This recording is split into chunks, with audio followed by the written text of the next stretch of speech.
अब हम नेक्स्ट क्या देखेंगे, रेजिस्टेंस। रेजिस्टेंस यानी प्रतिरोध। प्रतिरोध क्या होती है, ठीक। प्रतिरोध वह कारक है जो धारा फ्लो होने का विरोध करती है। प्रतिरोध वह कारक है जो करंट के प्रवाह को दर को रोकती है। माने प्रतिरोध वह गुण है जो करंट के प्रवाह को क्या करता है, विरोध करता है। Resistance is the opposition offered by a conductor to flow of current, ठीक। यानी करंट क्या करता है, करंट का विरोध करता है, इसे हम क्या बोलते हैं, रजिस्टर बोलते हैं। और रजिस्टर को हम कुछ इस प्रकार डिनोट करते हैं। ये मेरा रजिस्टर हो गया, ठीक। अगर सिंपल वे में देखा जाए तो रजिस्टर ये भी आप बोल सकते हो, ठीक है।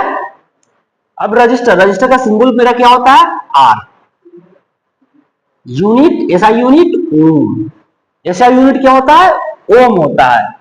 और ये रजिस्टर हमेशा क्या, लंबाई, लंबाई, क्षेत्रफल और पदार्थ पर निर्भर करती है, ठीक। रेजिस्टेंस हमेशा लंबाई, प्रतिरोध और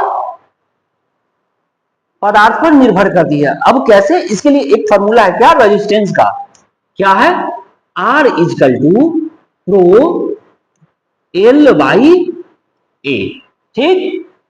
अब देखिए ये मेरा क्या है, रेजिस्टेंस है, ये क्या है मेरा रेजिस्टेंस, ठीक। अब देखिए डिपेंड कर रहा है क्या, देखिए अब यहां से देखिए R directly proportional to L, ठीक है, और R inversely proportional to A, 1/a, ठीक। इस चीज पे निर्भर कर रही है।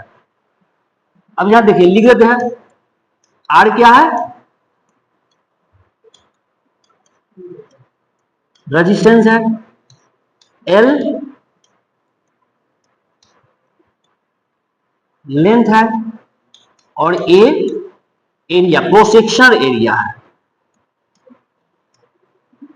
क्या है, क्रॉस सेक्शनल एरिया है, ठीक। क्रॉस सेक्शनल एरिया है, ठीक। अब प्रो क्या,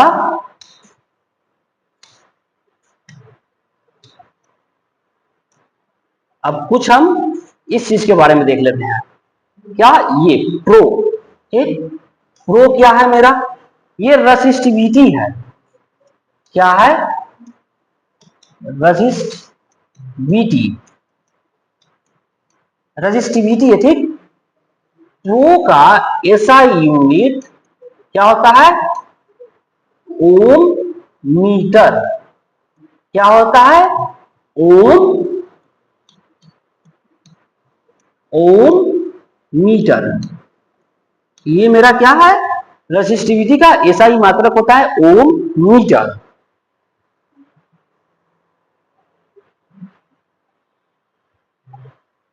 देखिए रेसिस्टिविटी अब यहां देख लिए,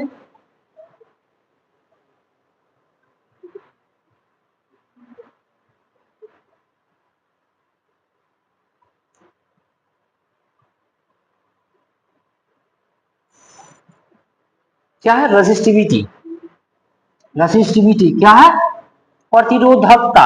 किसी पदार्थ का वह गुण है जो उसके प्रतिरोध को दर्शाता है, ठीक। यानी resistivity is the property of the material determined by the how much current in resistance, ठीक। अब इसका सिंबल क्या होता है, रो, जो हम बताए थे, ठीक। इसका यूनिट क्या होता है, ऐसा यूनिट ओम मीटर, क्या होता है, ओम मीटर। इसका फॉर्मूला होता है क्या, प्रो आर ए एल, ठीक है।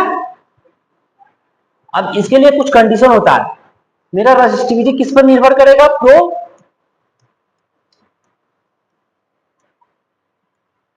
किस पर निर्भर करेगा, पहला फैक्टर पदार्थ यानी मटेरियल पर करेगा, मटेरियल कैसा है, पदार्थ पे करेगा, ठीक। सेकंड क्या, टेम्परेचर, यानी तो मेरा डिपेंड्स, ठीक है, डिपेंड्स किस पे करेगा, मटेरियल पे और टेम्परेचर पे करेगा। यानी रेजिस्टिविटी हम कह सकते हैं पदार्थ पर निर्भर करता है और टेम्परेचर पे निर्भर करता है।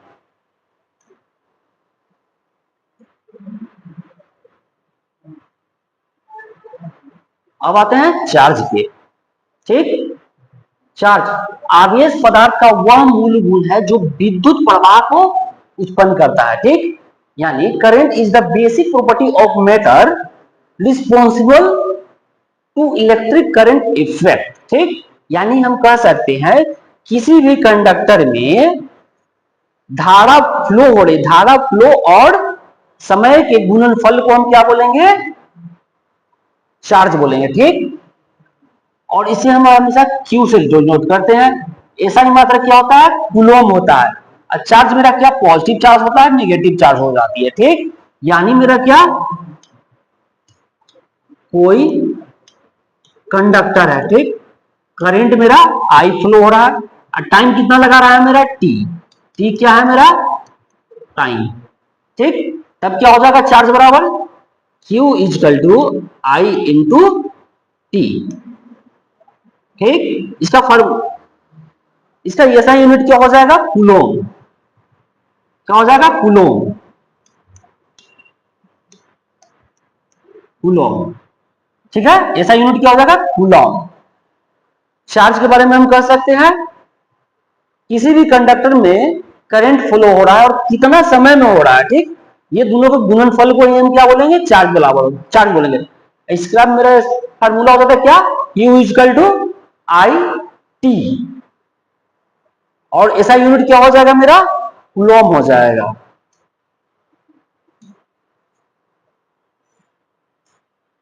अब नेक्स्ट आते हैं क्या, ओम्स लॉ। अब ओम्स लॉ क्या कहता है,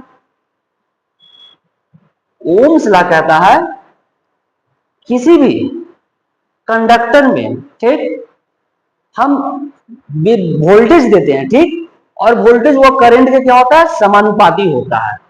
यानी ओम्स का नियम कहता है धारा और वोल्टेज का समानुपाती होता है और प्रतिरोध का व्युत्क्रमानुपाती होता है, ठीक। यानी हम कह सकते हैं V directly proportional to I और एंड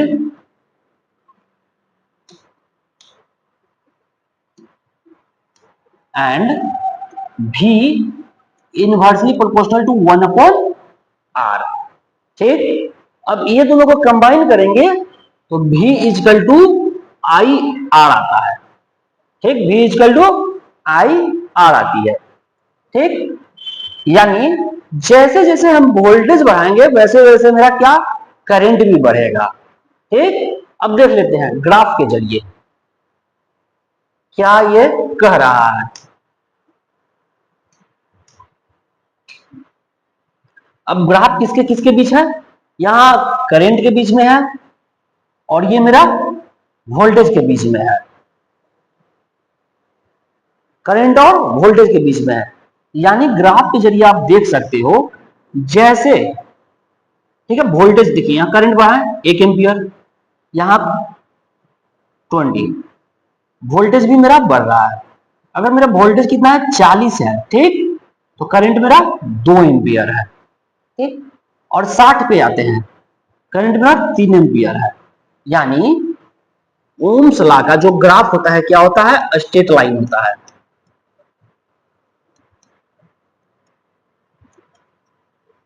स्ट्रेट लाइन में होता है, ठीक, माने सीधी होती है, स्ट्रेट लाइन होती है, माने लीनियर हम बोल सकते हैं इसको, लीनियर होती है, ठीक। और ये जो स्लोप, ये जो आप देख रहे हो स्लोप, ये वैल्यू देता है किसका, रेजिस्टेंस का, रेजिस्टेंस यानी प्रतिरोध का दे रहा है,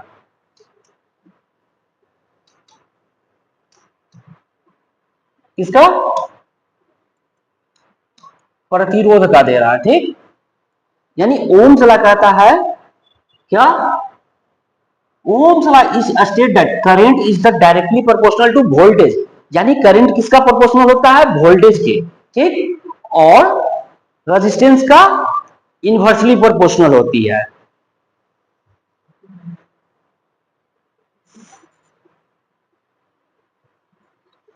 अब ओम्स लॉ का कुछ कंडीशन होता है, ठीक, कंडीशन यानी शर्त। ओम्स लॉ कहां लागू होता है, ठीक, ohms law is valid from माने तभी लागू होगा, ठीक, जहां क्या रहे, टेम्परेचर स्थिर हो, ठीक, यानी टेम्परेचर कांस्टेंट हो, मेरा टेम्परेचर में वेरिएशन ना हो ज्यादा या हो ही नहीं कांस्टेंट, और पदार्थ समान हो, माने मटेरियल रिमेन सेम, माने जो भी उसमें प्रतिरोध बना हो सेम मटेरियल का बना हो, और भौतिक स्थितियां न बदले, यानी जो फिजिकल कंडीशन होता है वो चेंज नहीं हो। ये तीन तीन होता है मेरा ओम्स लॉ का कंडीशन, ठीक। अब कुछ लिमिटेशन भी होती है, ठीक, लिमिटेशन यानी पाबंदी, सीमाएं। ओम्स लॉ कहां नहीं लागू होगा, अर्धचालक पे नहीं होता है, ठीक, यानी सेमीकंडक्टर पे नहीं होता, डायोड ट्रांजिस्टर पे नहीं लागू होगा, इलेक्ट्रोलाइट पर नहीं लागू होगा, और नॉन लीनियर डिवाइस पे नहीं लागू होती है ओम्स लॉ। अब कुछ की पॉइंट देख लेते हैं, ठीक। क्या कह रहा है, वोल्टेज बढ़ाने पर धारा का मान बढ़ती है, सही बात है। V डायरेक्टली प्रोपोर्शनल टू क्या है, I है। अगर हम V बढ़ाते हैं तो मेरा क्या, धारा भी बढ़ेगी। अब current decrease when the resistance increase, ये भी सही बात है। कैसे, V इजकल टू क्या है, IR है, ठीक है। अब क्या है, R equal to V upon I, ठीक। अगर यह V को V को क्या कर दें, कांस्टेंट, V को कांस्टेंट कर दें तो R direct inversely proportional to I, ठीक है। यानी करंट करंट हम डिक्रीज करेंगे, रेजिस्टेंस मेरा इंक्रीज होगा, ठीक, रेजिस्टेंस मेरा इंक्रीज होगा, और V I R आपस में जुड़े होते हैं, ठीक। यानी हम कैसे कर सकते हैं, ट्रायंगल एक होता है,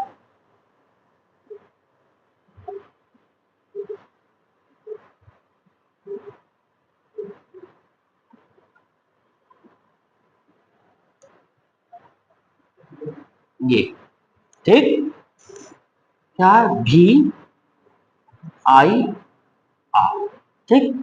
अगर V का वैल्यू निकालना है तो दोनों को गुना कर देंगे, I का वैल्यू निकालना तो V अपॉन R कर देंगे, R का वैल्यू निकालना तो V अपॉन I कर देंगे, ठीक। यहां से क्या मेरा फॉर्मूला निकला, V इजकल टू IR, ठीक, R equal to V upon I,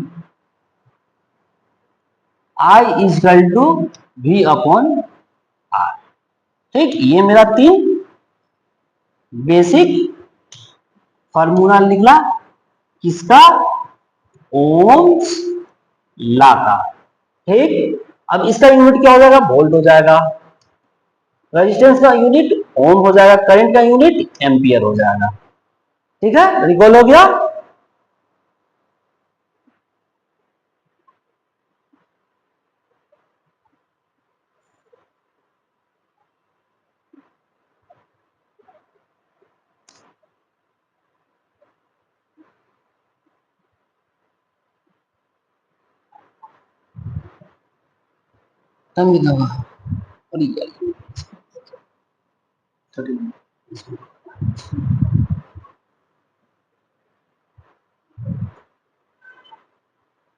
चलिए अब हम देख लेते हैं क्या, 7 वर्क।